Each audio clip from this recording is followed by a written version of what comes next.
What's up guys, it's Jake here. Welcome back to the channel, and today I'm going to be giving you guys my tips and tricks to help you survive longer in Fortnite. Alright, so I just got this game like less than 24 hours ago. I know I'm kind of late to the party, but I already have about 4.5 hours logged, and I absolutely love this game. It's so fun, it's so different from what I'm used to, and I cannot wait to make more content over this game in the future. Now, I just want to apologize for the video quality right off the bat, guys. I am actually recording this on my laptop right now. Unfortunately, my controller for my PS4 is broken, and I'm not trying to spend $60 to buy a new one. So I found one online for about half that price, but until that comes in, I'm stuck gaming on my laptop for the time being, which isn't really set up for gaming, but I really wanted to make a video, so, the graphics aren't great, the gameplay might be a little laggy or whatever, but I think the information is still relevant. So with that being said, let's go ahead and get straight into the video. Okay, so it looks like I've played 34 matches so far, and out of those 34 matches, I've placed in the top 25 15 times, and I've placed in the top 10 3 times, so these tips do work, at least for me. I haven't won any matches yet, although I've come close a couple times, so I'm definitely not the best player in the world by any means, but these tips can be helpful if you're a new player and, can't even break the top 30. Alright, so first of all, when you join the lobby, you're going to spend a little bit of time in this kind of pre-spawn area before you actually get on the bus to join the battle.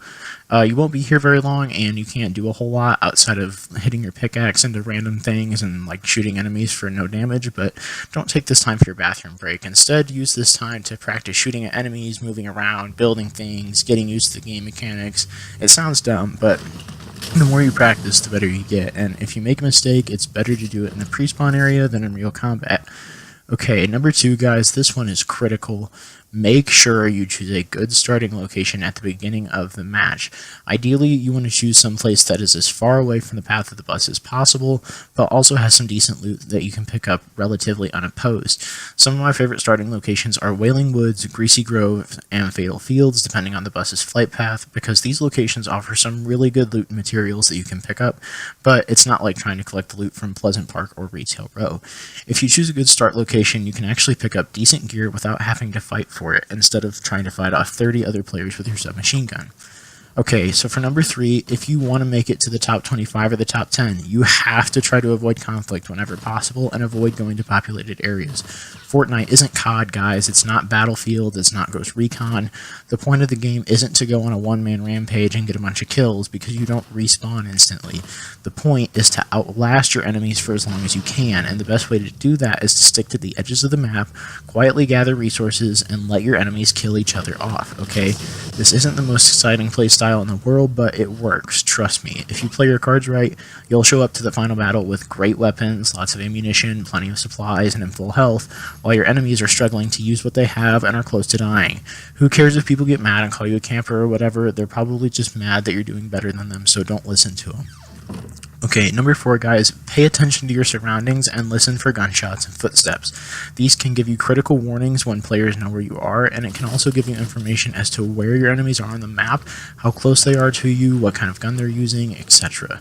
Fortnite is a game where everything can change in a moment's notice, so you have to be on high alert at all times. Number 5 is to prepare for the big battle. Okay, so if you do manage to make it to the top 10 or the top 5 using these other tips, the map is going to get a lot smaller and the fighting is going to get a lot more intense. This is where you kind of have to flip the switch on your playstyle and start playing a lot more aggressively, so make sure to stock up on things like sniper rifles, grenades, bandages, and ammunition, along with plenty of stone and iron to help build a strong base at the end of the match. And lastly, number 6 is if someone does manage to kill you before the end of the game, don't just throw your controller through the TV or immediately start the next match. Take some time to watch what they do next, see where they go on the map, and what their strategies are. Analyze the things that made them successful, and in the next match, remember what you learned from them and try to incorporate it into your own strategy. Alright guys, that's it for the video today. I know that not everyone likes this playstyle, so what I want you guys to do is leave a comment down below and let me know what you think. Also, go ahead and drop a like on this video if you found it useful, and if you like what you saw, please consider subscribing to the channel, so we'll be uploading new gaming content every single week. Thanks for watching guys, and I'll see you in the next video.